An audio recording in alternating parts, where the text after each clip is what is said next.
Marked by Forever. Beller Ties Book 4. Written by Dawna. Narrated by Christian Black and Laurie West. 1. To this day, I don't recall the whole of what happened that night. All I ever remember with clarity is copper-brown hair framing emerald eyes, and plump pink lips dangerously close to mine. 1 second, Lily was leaning over my shoulder to examine the file of the patient I'd seen outside the clinic earlier in the day.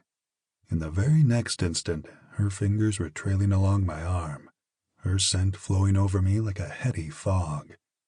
I turned toward the heavenly aroma, the hair on my body standing on end as the 16-year-old locked eyes with me, desire burning between us with an intensity that begged me to devour her.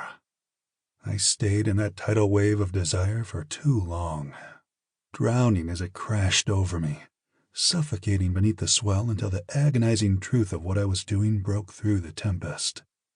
I was a 28-year-old man, desperate to claim the mouth of a too young girl, one I'd known her entire life.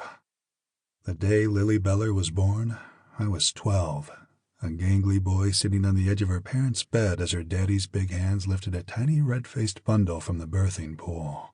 Before that day, I'd already known that I would follow in my father's footsteps and become a doctor.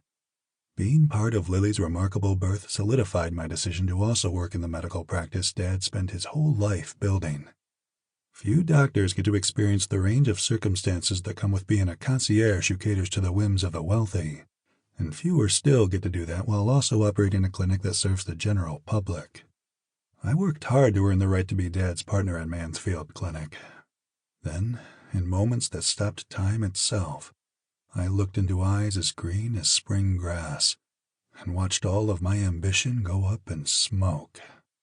My fall from being a near replica of the father I idolized to being an in-house doctor at a hospital that's too big to put patient care above money was 5 years ago, and I'm no more capable of controlling myself around Lily now than I was back then.